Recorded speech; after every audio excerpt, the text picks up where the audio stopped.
Lesson number 4. An Indian American woman in space. Kalpana Chawla. तो आप सबने कल्पना चावला का नाम सुना है? मैं बताती हूँ आज आपको कल्पना चावला की कहानी. In 1997, an Indian American Kalpana Chawla was part of the international crew aboard the US Space Shuttle Columbia, becoming the first woman born in India to go into space. 1997 में एक इंडियन अमेरिकन, अभी मैं आपको आगे बताऊंगी कि कल्पना चावला को क्यों इंडियन अमेरिकन बोला जाता है. वो एक अंतरराष्ट्रीय क्रू का मतलब होता है एक ग्रुप या एक समूह उन लोगों का जो एक जैसा काम करने जा रहे हो. Aboard the US space shuttle Columbia नाम का एक जगह है. वहां पे यूएस में का जो स्पेस शटल है, स्पेस शटल का मतलब जैसे आप सब ने एरोप्लेन रॉकेट का नाम सुना होगा ना, वैसे ही ऊपर स्पेस में जाने के लिए स्पेस वो जगह होती है जो धरती के, हम जो आसमान देखते हैं ना, इससे भी कहीं ज्यादा ऊपर जो जगह होती है उसे स्पेस बोलते हैं. तो स्पेस में जाने के लिए रॉकेट की या फिर एरोप्लेन की जरूरत पड़ती है ना, तो उस एरोप्लेन को स्पेस शटल कहते हैं.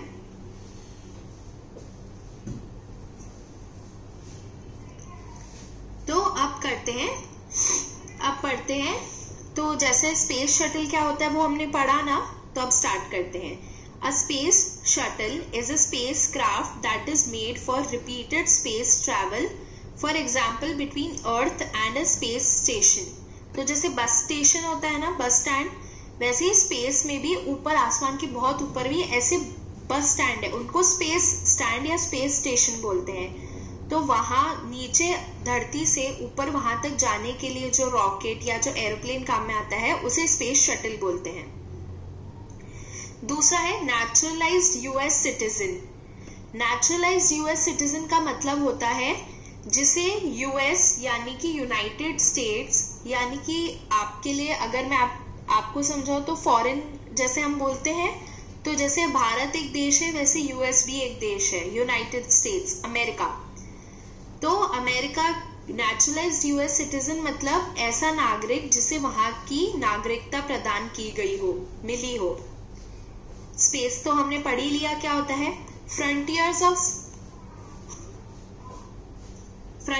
स्पेस का मतलब होता है जिसे हमारे यहाँ बॉर्डर होती है वैसे स्पेस की बॉर्डर को बोलते हैं फ्रंटियर्स ऑफ स्पेस. अबॉर्ड का मतलब होता है किसी चीज के साथ में आना. लिफ्ट ऑफ का मतलब होता है, आपने टेक ऑफ का नाम सुना होगा ना, कोई चीज जैसे एरोप्लेन टेक ऑफ करता है, वैसे ही लिफ्ट ऑफ का मतलब होता है जब एक स्पेस क्राफ्ट यानी कि जब एक स्पेस शटल जब नीचे धरती से ऊपर जाता है एकदम सीधे, तब आसमान में, तब उसे बोलते हैं लिफ्ट ऑफ होना. और क्रू हमने पढ़ ही लिया है क्या होता है. तो अब इस लेसन के स्टार्टिंग में आप देखोगे एक न्यूज रिपोर्ट है. न्यूज रिपोर्ट का मतलब अखबार में छपी हुई एक खबर है. Tragedy in space, US space shuttle Columbia breaks into flames. अब ट्रेजेडी इन स्पेस, ट्रेजेडी का मतलब क्या होता है, एक बहुत ही दुखद घटना. और कहाँ हुई है दुखद घटना? स्पेस में, ऊपर. क्या हुआ है? यूएस स्पेस शटल कोलंबिया मतलब यूएस ने जो स्पेस शटल यानी कि जो एरोप्लेन ऊपर भेजा था वो, उसमें आग लग गई. तो अब पढ़ते हैं ये खबर क्या थी. In an unprecedented space tragedy, US space shuttle Columbia carrying India-born American astronaut Kalpana Chawla and 6 others broke apart in flames as it streaked over Texas towards its landing strip on Saturday, 1st February 2003, killing all 7 on board. तो यहाँ क्या है कि एक unprecedented का मतलब होता है जो पहले से किसी ने देखी ना हो, जिसका पहले से किसी ने अनुमान नहीं लगाया हो कि ऐसा भी हो सकता है. तो ऐसी एक दुखद घटना हुई स्पेस में, और उसमें क्या हुआ, यूएस का जो स्पेस शटल था, कोलंबिया नाम था जिसका, जिसमें इंडिया बॉर्न यानी कि भारत में पैदा हुई और अमेरिका की एस्ट्रोनॉट भारत में पैदा हुई और अमेरिका के एस्ट्रोनॉट आगे समझ आएगा। एस्ट्रोनॉट कौन होते हैं? अब हम पहले हम वो देखेंगे कि एक एस्ट्रोनॉट कौन होता है। एस्ट्रोनॉट वो इंसान होता है जो धरती का जो हमारा जो आसमान है उससे भी कहीं ज्यादा ऊपर जो सैर करता है उसे एस्ट्रोनॉट बोला जाता है। ठीक है, तो कल्पना चावला और उनके साथ 6 और लोग थे उस स्पेस शटल कोलंबिया में। वो स्पेस शटल के टुकड़े टुकड़े हो गई और उसमें आग लग गया। कैसे? जब वो टेक्सास नाम की एक जगह के ऊपर से गुजरा जहां उसकी लैंडिंग यानी कि जहां वो उतरने वाला था। और ये कब हुआ? शनिवार 1 फरवरी 2003 को। और इसमें जितने भी 7 लोग थे वो सातों मर गए। The shuttle lost contact with NASA at about 9 AM. तो इस शटल का आखिरी बार कांटेक्ट यानी कि इस शटल से आखिरी बार जब बात हुई थी किसी की तब सुबह 9 बजे हुई थी और वहां के हिसाब से। और यहाँ किससे बात हुई थी? नासा से। तो नासा क्या है? National aeronautical space agency. ठीक है, तो ये बहुत बड़ी एजेंसी है जो ऐसे बहुत सारे मिशन पे भेजती है लोगों को। ठीक है, national aeronautics and space administration. तो ये एक तरह की एजेंसी है। तो जब वो लैंड होने वाला था ये शटल कोलंबिया, तब वो लास्ट कांटेक्ट था नासा से 9 बजे और उसके बाद वो कांटेक्ट खत्म हो गया। It was flying at an altitude of over 2 lakh feet and traveling at over 20,000 km per hour when ground control lost contact with the shuttle. जब उस शटल से कांटेक्ट टूटा तब वो शटल 2 लाख फीट की ऊंचाई पर उड़ रहा था और उसकी स्पीड थी 20,000 किलोमीटर प्रति घंटे की स्पीड से उड़ रहा था। Columbia had lifted off on 16 January 2003 from the Kennedy Space Center, Florida. It had stayed in orbit for 16 days and the 7-member crew conducted 80 experiments before it began its downward journey, which ended in tragedy. This was Columbia's 28th space flight and the shuttle was said to be good for 100 flights. तो ये Colombia कौन सी तारीख को ऊपर गया था? Lift off कौन सी तारीख को हुआ था? 16 जनवरी 2003 को। कहां से? कैनेडी स्पेस सेंटर, फ्लोरिडा से। और ये ऊपर आसमान कितने दिन तक रहा? 16 दिन तक। और इन 16 दिन में जो ये 7 लोगों का क्रू था उन्होंने 80 एक्सपेरिमेंट किए ऊपर, अलग अलग चीजें ट्राई की उन्होंने कि क्या हो सकता है स्पेस में। और फिर वो नीचे आना शुरू हुए। ये कोलंबिया की 28वीं फ्लाइट थी, यानी कि 28वीं बार वो ये स्पेस शटल यानी कि ये एयरप्लेन ऊपर गया था। और ऐसा कहा गया था कि ये शटल से 100 फ्लाइट हो सकती है, यानी कि 100 बार ये ऊपर नीचे आ जा सकता है, पर ये 28वीं फ्लाइट में ही खत्म हो गया। Kalpana Chawla said that she never dreamed as a child in Karnal that she would cross the frontiers of space. It was enough that her parents allowed her to attend engineering college after she graduated from Tagore School. Kalpana Chawla ने कहा कि उन्होंने कभी भी ये सोचा नहीं था, सपना नहीं देखा जब वो एक बच्ची थी करनाल में रहने वाली। करनाल हरियाणा में एक जगह है, तो कल्पना चावला वहीं पैदा हुई थी। तब उन्होंने कभी यह सपना नहीं देखा था कि वो कभी भी स्पेस के बॉर्डर को पार करेंगी। उनके लिए इतना ही काफी था कि उनके माता पिता ने उनको इस बात की इजाजत दी कि वो इंजीनियरिंग कॉलेज में जाए। जब उन्होंने टैगोर स्कूल से अपनी पढ़ाई खत्म की तो एक इंजीनियरिंग कॉलेज में जाके इंजीनियरिंग पढ़े। उनके लिए इतना ही काफी था। After a bachelor of science degree in aeronautical engineering against great opposition from her father, she went for a master's degree to the United States of America. She later earned her PhD in aerospace engineering. Kalpana Chawla was the first Indian American woman astronaut to blast off from the launch pad at Cape Canaveral, Florida, and participate in a successful mission in space.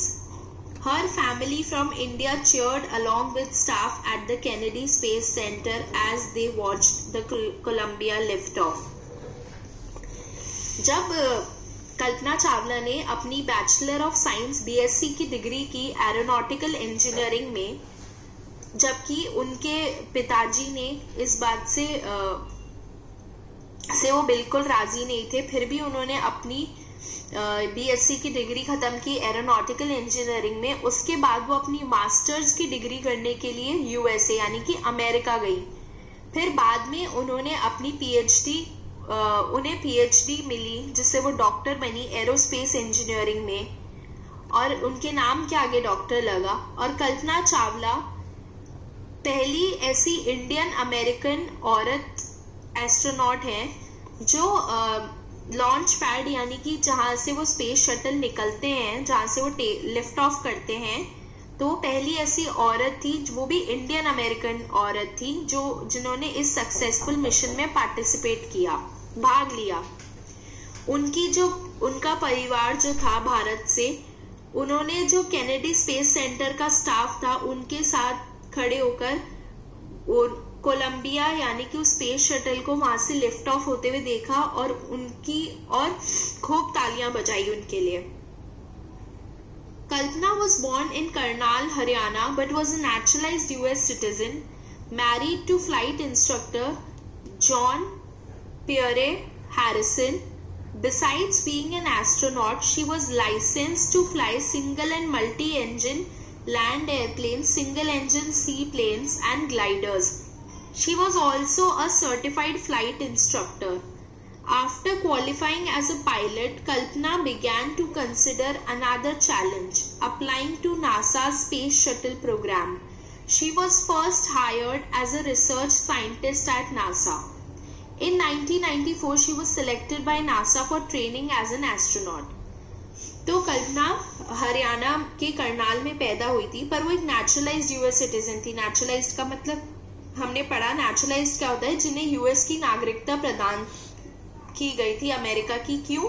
क्योंकि उनकी शादी एक वहीं के US के ही नागरिक flight instructor John Pierre Harrison से हुई, और एक एस्ट्रोनॉट होने के अलावा उनको लाइसेंस मिल रखा था कि वो सिंगल यानी कि एक इंजन वाले या फिर बहुत सारे इंजन वाले जमीन पे उड़ने वाले एरोप्लेन को उड़ा सकती हैं, और सिंगल इंजन सी प्लेन्स यानी कि समुद्र में चलने वाले प्लेन को भी उड़ा सकती हैं। She was also certified flight instructor. वो एक सर्टिफाइड फ्लाइट इंस्ट्रक्टर थी, यानी कि जो जैसे टीचर होता है ना, वैसे ही इंस्ट्रक्टर होता है जो प्लेन चलाना सिखाता है। तो वो उसमें उनको सर्टिफिकेट मिल रखा था कि वो सिखा सकती हैं। जब वो एक पायलट बन गई, उसके बाद कल्पना ने एक नई चुनौती ली।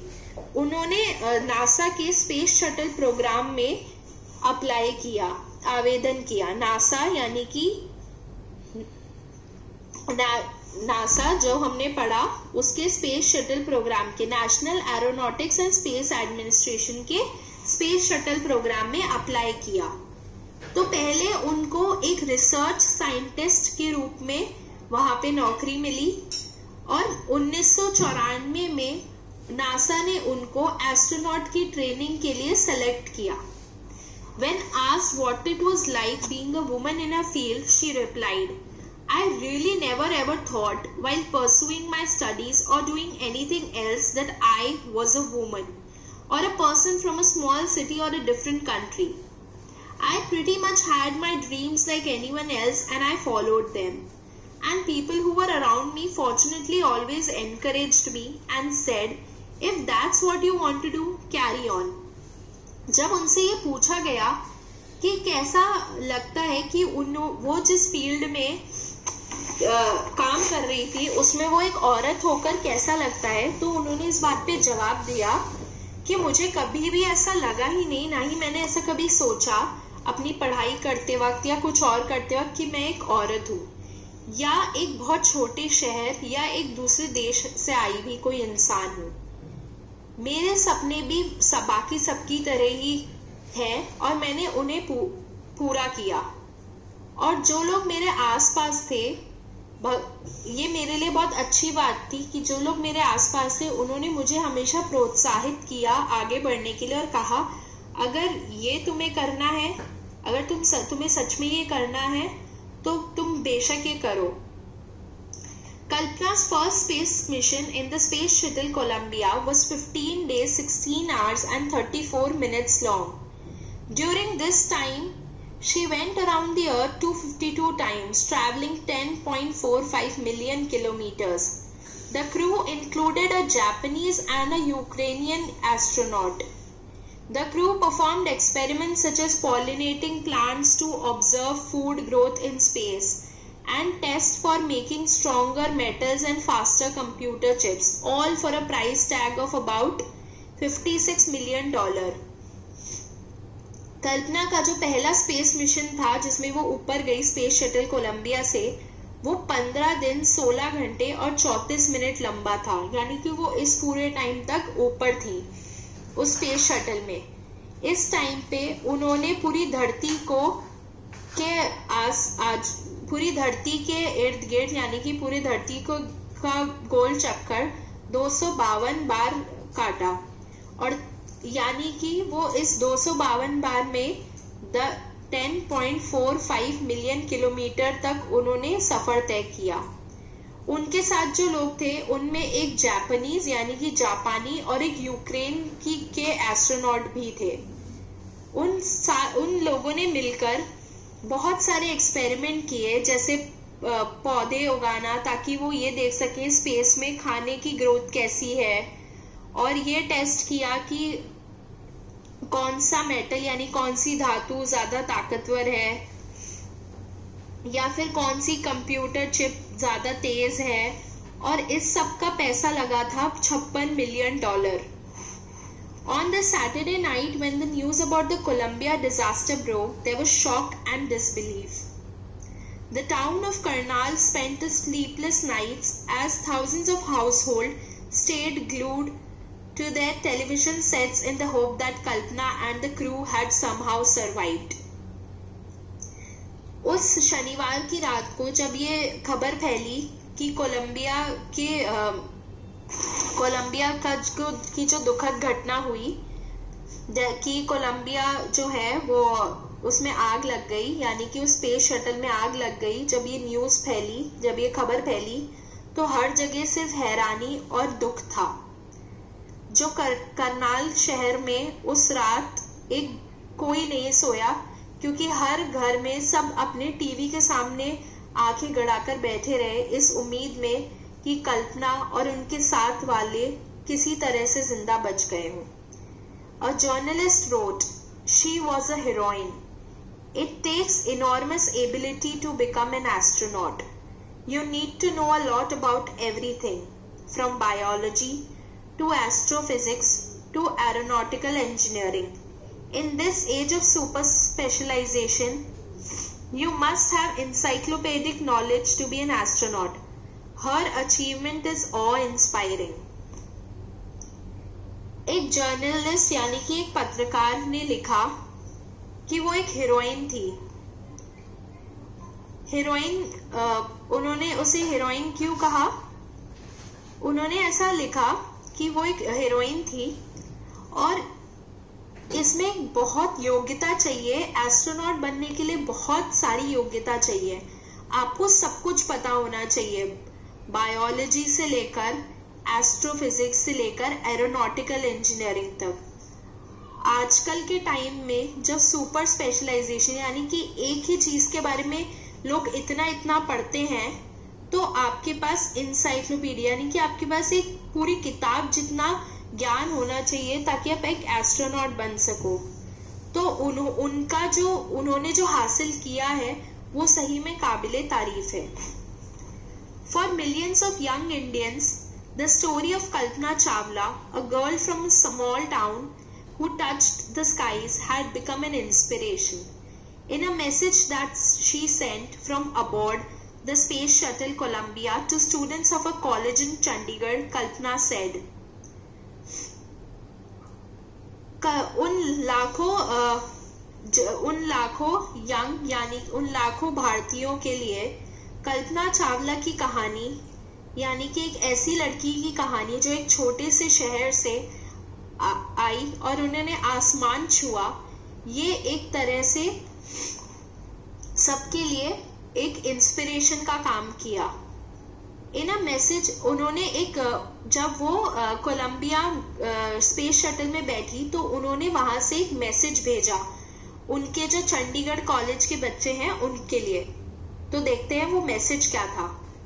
कल्पना said, the path from dreams to success does exist. May you have the vision to find it, the courage to get on to it, wishing you a great journey.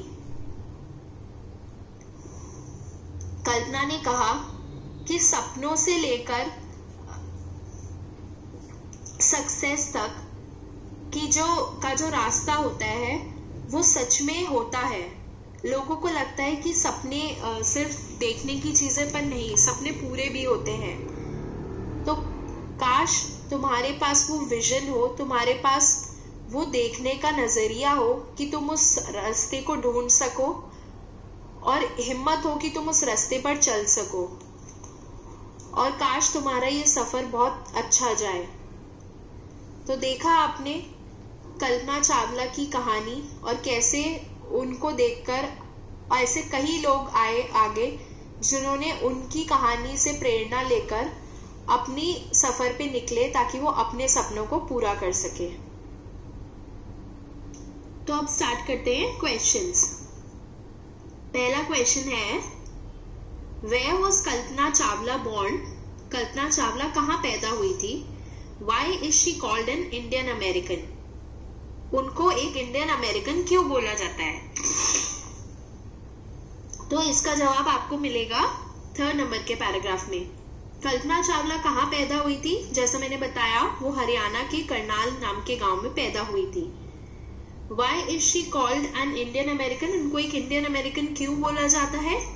क्योंकि वो भारत में पैदा तो हुई, यानी कि इंडिया में पैदा तो हुई, पर वो अमेरिका में रही, मतलब उनको अमेरिका की नेचुरलाइज्ड यूएस सिटीजन थी, मतलब उनको यूएस की, अमेरिका की नागरिकता प्रदान की गई थी क्योंकि उन्होंने एक वहीं के नागरिक जॉन पियरे हैरिसन से शादी की।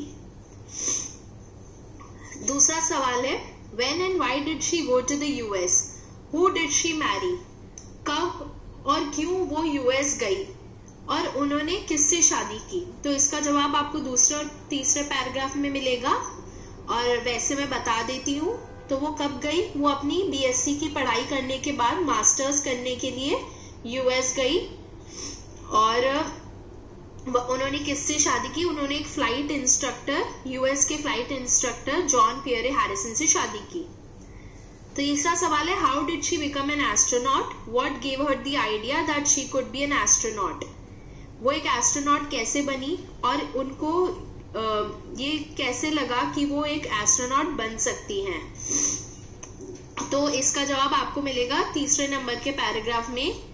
जब कल्पना जो थी वो एक एस्ट्रोनॉट होने के साथ साथ उनको लाइसेंस मिल रखा था कि वो सिंगल, यानी कि एक और बहुत सारे इंजन वाले लैंड एयरप्लेन्स, यानी कि जमीन पे चलने वाले प्लेन, सिंगल इंजन के समुद्र में चलने वाले प्लेन उड़ा सकती है। वो एक सर्टिफाइड फ्लाइट इंस्ट्रक्टर भी थी। जब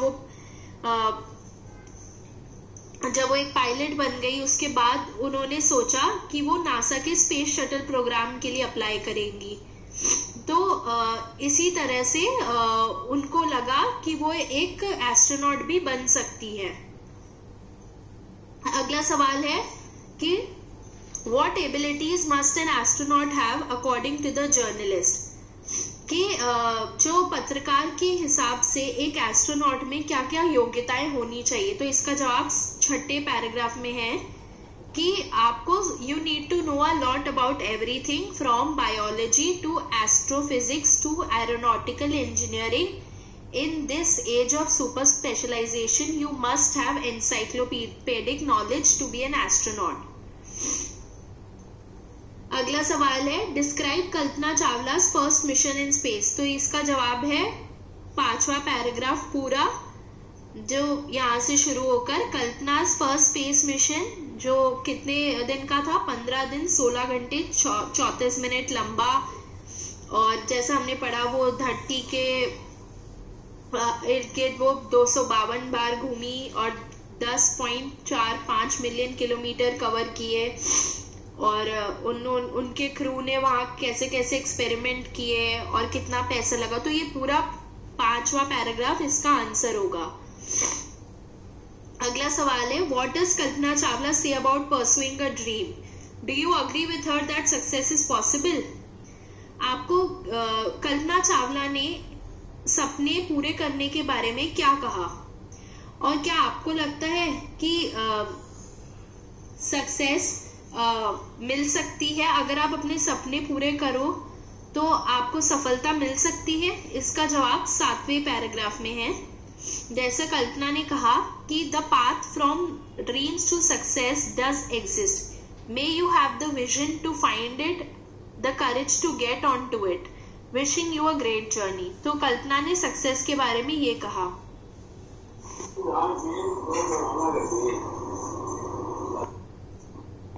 तो नेक्स्ट क्वेश्चन है read the newspaper report to find the following facts about the Columbia's ill fated voyage.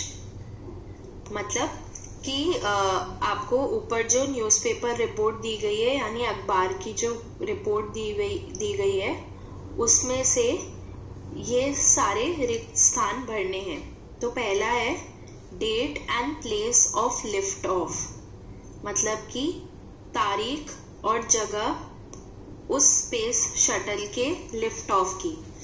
तो ऊपर रिपोर्ट में जैसा लिखा हुआ है कब हुआ था लिफ्ट ऑफ, 16 जनवरी 2003, 16 जनवरी 2003 ये है डेट, और प्लेस क्या है कैनेडी स्पेस सेंटर फ्लोरिडा. ये आपको ऊपर बॉक्स में मिलेगा आंसर. दूसरा है number of astronauts on board. तो इसका जवाब है 7 लोग थे उस क्रू में. फिर है number of days it stayed in space. Number of days it's stayed in space, इसका जवाब है 16 दिन, 16 डेज. फिर अगला क्वेश्चन है date of return journey. Return journey मतलब अगला क्वेश्चन है number of experiments done by scientist. कितने एक्सपेरिमेंट किए थे साइंटिस्ट ने. तो जैसा हमने रिपोर्ट में देखा 80 एक्सपेरिमेंट, 80 एक्सपेरिमेंट्स किए थे. और डेट ऑफ रिटर्न जर्नी यानी कि वापस आने की तारीख क्या थी उस स्पेस शटल की, 1 फरवरी 2003, 1 फरवरी 2003. और लास्ट है height eight which it lost contact. कौन सी हाइट पे जाके उसका कॉन्टैक्ट छूट गया, 2 लाख फीट पर जाकर. कितने पर, 2 लाख फीट. अब हम करेंगे अगला क्वेश्चन, मैच द फॉलोइंग. तो पहला है अनप्रेसिडेंटेड स्पेस ट्रेजेडी. तो इसका मतलब होगा अ सैड एक्सीडेंट. ऊपर से 6th, ऊपर से छठा जो है a sad accident of a kind that has never happened before in space. मतलब एक ऐसा बुरा एक्सीडेंट जो कभी इससे पहले स्पेस में नहीं हुआ हो, यानी कि आसमान से ऊपर कभी नहीं हुआ हो. दूसरा है सर्टिफाइड फ्लाइट इंस्ट्रक्टर. इसका मतलब क्या होता है, ये है ऊपर से 5th A person with the correct qualification to teach people to fly planes. मतलब एक ऐसा इंसान जिसके पास एकदम सही योग्यता है लोगों को प्लेन उड़ाना सिखाने के लिए। तीसरा है स्पेस मिशन। स्पेस मिशन का मतलब होता है ऊपर से fourth, a set of jobs to be done in space by a group. मतलब बहुत ऐसे काम जो एक ग्रुप यानी कि एक समूह स्पेस में जाकर करता है या करेगा। चौथा है सुपर स्पेशलाइजेशन। इसका जवाब है लास्ट वाला, great expertise in a limited field और अ पर्टिकुलर सब्जेक्ट। मतलब एक विषय में बहुत ज्यादा गहरी जानकारी होना। फिर है इंसाइक्लोपेडिक नॉलेज। इंसाइक्लोपेडिक नॉलेज मतलब ऊपर से दूसरा, having knowledge of a wide variety of subjects. अलग अलग चीजों का ज्ञान होना। फिर है ऑ इंस्पायरिंग। इसका जवाब है पहला, something that causes feelings of respect and wonder. ऐसा कुछ जिससे आपको किसी के लिए आपके मन में सम्मान और आश्चर्य आए। और आखिरी है in this age. In this age का मतलब होता है ऊपर से तीसरा, nowadays in these times मतलब आजकल। अगला क्वेश्चन है use these phrases in sentences of your own after finding out their meanings. तो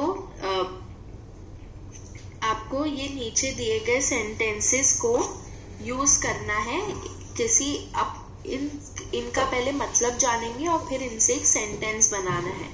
तो मैं आपको इसका मतलब बताती हूँ। पहला है ब्रोक अपार्ट। तो ब्रोक अपार्ट का मतलब होता है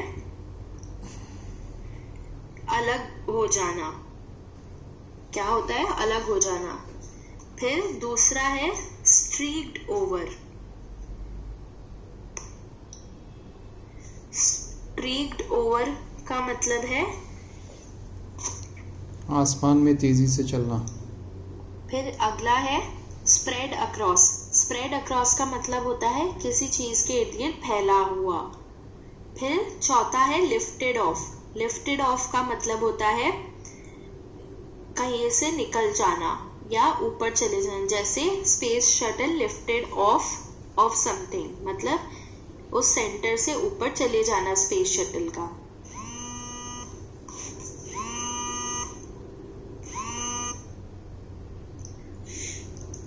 अगला है ब्लास्ट ऑफ। ब्लास्ट ऑफ का मतलब होता है कि फट जाना। फिर है वेंट ऑन। वेंट ऑन का मतलब है चलते जाना या कोई चीज जैसे चलती जा रही हो। जैसे she went on saying this, she went on repeating this, ऐसे। फिर है चीयर्ड अलोंग। चीयर्ड अलोंग का मतलब है किसी के साथ में किसी के लिए चीयर करना, यानी कि खुशी, अब ताली बजाना या फिर कुछ बोलना। अगला है ऑन बोर्ड। ऑन बोर्ड का मतलब कि उस चीज पर लोगों का होना। फिर है कैरी ऑन। कैरी ऑन का मतलब कोई चीज चलती जा रही हो। अगला है तो हम अगर कोई शब्द होता है तो हम उसके आगे अन लगाते हैं ताकि हम उसका विलोम शब्द बन जाता है, वो उसका ऑपोजिट। जैसे ट्रू। ट्रू का मतलब होता है सच। ट्रू का मतलब होता है सही। और अनट्रू का मतलब होता है जो सही नहीं हो। तो ऐसे ही इन नीचे दिए शब्दों के आगे हमें UN लगाना है और फिर हम इनके शब्द देखेंगे, इनके मतलब देखेंगे। तो पहला है आइडेंटिफाइड। आइडेंटिफाइड का होगा अनआइडेंटिफाइड, मतलब जो पहचाना नहीं गया हो। दूसरा है अनकंट्रोल्ड। इसका होगा अनकंट्रोल्ड। अनकंट्रोल्ड का मतलब है जिसको कंट्रोल नहीं किया जा सके। फिर है अनअटेंडेड। तीसरा है अटेंडेड, इसका होगा अनअटेंडेड, मतलब जिस पे ध्यान नहीं दिया गया हो। चौथा है अनसक्सेसफुल, इसका होगा अनसक्सेसफुल, मतलब कि जो सफल नहीं हुआ हो। फिर है पांचवा इम्पोर्टेंट, इसका होगा अनइम्पोर्टेंट, मतलब जो जरूरी ना हो। छठा है एजुकेटेड, इसका होगा अनएजुकेटेड, मतलब जो पढ़ा लिखा नहीं हो। सातवां इंटरेस्टिंग, इसका होगा अनइंटरेस्टिंग, मतलब जो मजेदार ना हो। फिर है क्वालिफाइड, उसका होगा अनक्वालिफाइड, मतलब जो योग्य ना हो। फिर है ट्रेंड, उसका होगा अनट्रेंड, मतलब कि जो ट्रेंड ना हो, जो कुशल ना हो। फिर है आंसरेबल, इसका होगा अनआंसरेबल, मतलब जिसका जो जवाब नहीं दिया जा सके। फिर अगला है in her message to students of her college Kalpana Chawla said, may you have the vision to find the path from dreams to success, wishing you a great journey.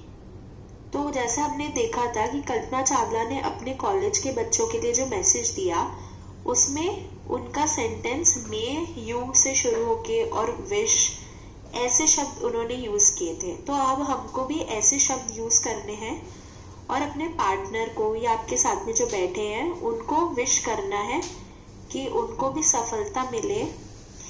किसमें? पहला है स्पोर्ट्स इवेंट में, किसी खेल के कार्यक्रम में। तो जैसे हम क्या बोल सकते हैं, I wish you win the match, I wish you win the cricket match. इसका मतलब होगा मैं आशा करता हूं या मैं आशा करती हूं कि आप ये क्रिकेट मैच जीतो। दूसरा है अ क्विज और अ कंपटीशन, इसमें हम क्या यूज करेंगे, may you succeed in the quiz, may you win the quiz, मतलब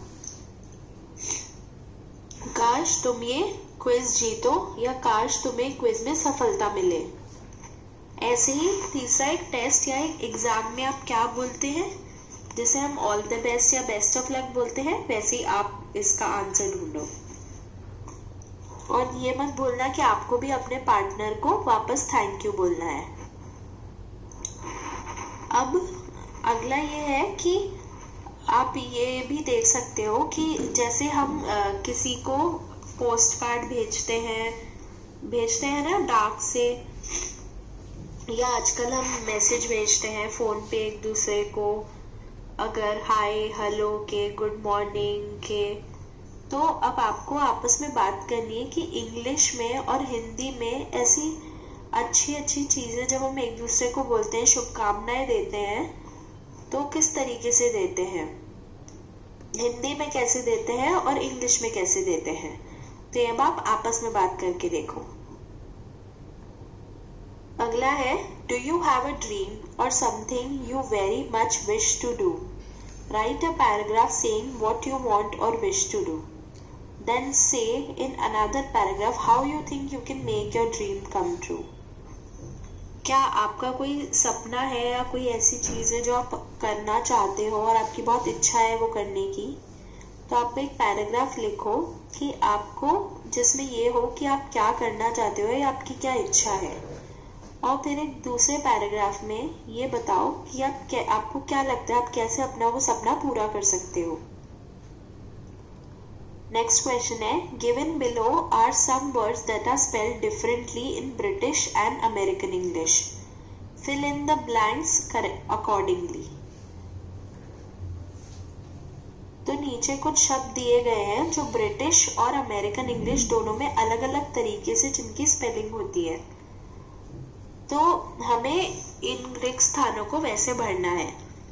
तो ब्रिटिश इंग्लिश में कलर की स्पेलिंग होती है COLOUR, अमेरिकन इंग्लिश में कलर की स्पेलिंग होती है COLOR, ब्रिटिश इंग्लिश में लेबर की स्पेलिंग, अमेरिकन इंग्लिश में लेबर की स्पेलिंग होती है LABOR, और ब्रिटिश इंग्लिश में लेबर की स्पेलिंग होती है LABOUR। अमेरिकन इंग्लिश में ट्रैवलर की स्पेलिंग होती है TRAVELER और ब्रिटिश इंग्लिश में होती है TRAVELLER।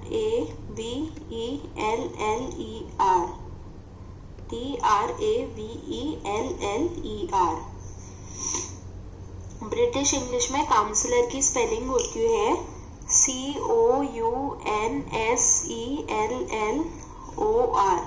काउंसलर। और अमेरिकन इंग्लिश में होती है COUNSELOR, काउंसलर। ऐसे ही ब्रिटिश इंग्लिश में सेंटर की स्पेलिंग होती है CENTRE, सेंटर। और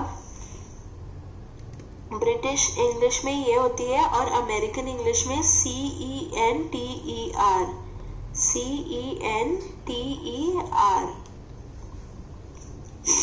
अमेरिकन इंग्लिश में थिएटर की स्पेलिंग होती है THEATER, थिएटर।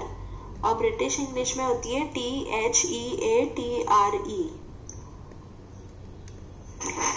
अमेरिकन इंग्लिश में ऑर्गेनाइज की स्पेलिंग होती है ORGANIZE, ब्रिटिश में ORGANISE। ब्रिटिश इंग्लिश में रियलाइज होता है REALISE, अमेरिकन में REALIZE। अमेरिकन में डिफेंस होता है DEFENSE और ब्रिटिश में होता है DEFENCE। ब्रिटिश में ऑफेंस होता है OFFENCE, अमेरिकन में OFFENSE। तो अब हम पढ़ेंगे एक कविता, एक पोएम जिसका नाम है ब्यूटी। ब्यूटी का मतलब होता है खूबसूरती। तो आपको क्या लगता है क्या होती है खूबसूरती आपको? तो अब इससे पहले आपको एक छोटी सी एक्टिविटी करनी है। आपको एक लिस्ट बनानी है ऐसी चीजों की या ऐसे लोगों की जो आपको लगता है खूबसूरत है। तो अब हम पोएम पढ़ते हैं। Beauty is seen in the sunlight, the trees, the birds, corn growing and people working और डांसिंग फॉर देयर हार्वेस्ट। तो इसका मतलब क्या है? खूबसूरती किस में दिखती है? In the sunlight. सनलाइट का मतलब जब उजाला हो। किन चीजों में? उजाले में, यानी कि सूरज की रोशनी में खूबसूरती होती है। ट्रीज पेड़ों में होती है, पक्षियों में होती है। कॉर्न ग्रोइंग जब भुट्टा उगता है उसमें होती है।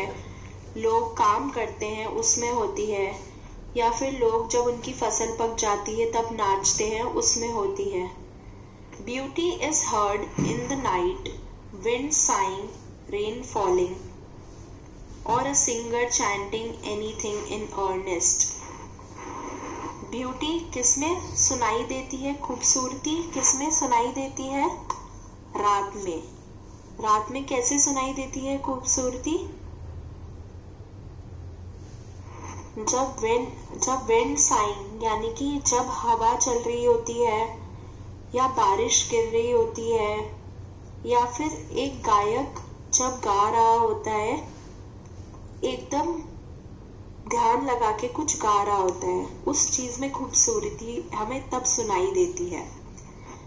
लास्ट है beauty is in your self, good deeds, happy thoughts that repeat themselves in your dreams, in your work and even in your rest।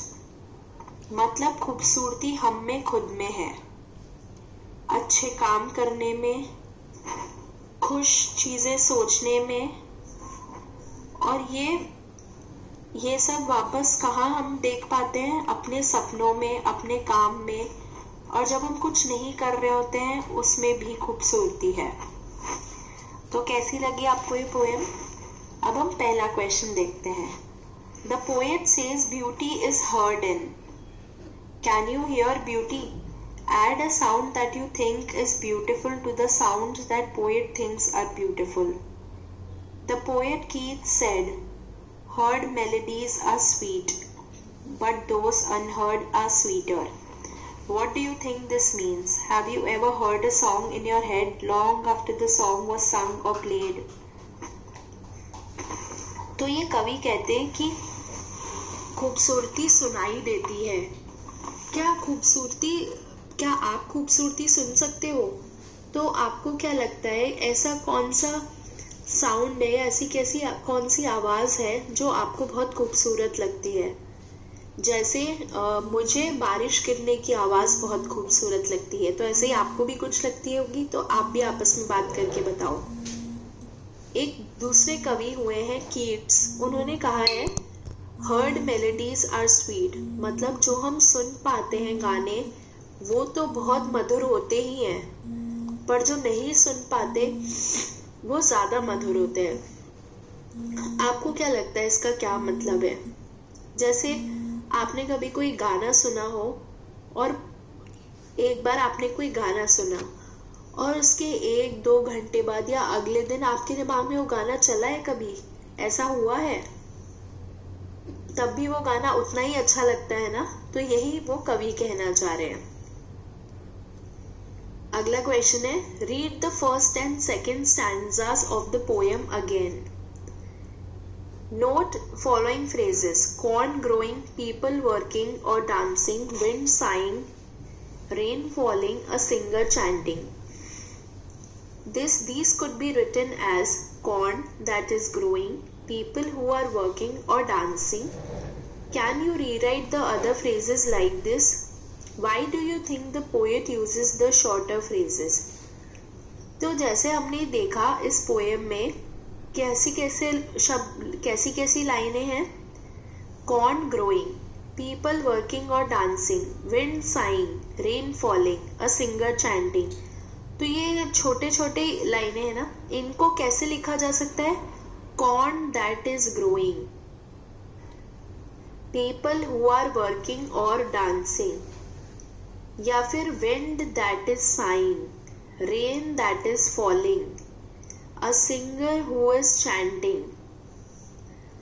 तो इन तरीकों से भी इन लाइन को लिखा जा सकता है। और इन कवि ने इनको छोटा करके इसलिए इस्तेमाल किया है ताकि ये पोएम छोटी हो और सुनने में ज्यादा अच्छा लगे। फिर अगला क्वेश्चन है, find pictures of beautiful things you have seen और हर्ड ऑफ। तो आपको ऐसी पिक्चर्स यानी ऐसी तस्वीरें ढूंढनी है खूबसूरत चीजों की जो या तो आपने देखी है या आपने सुनी है।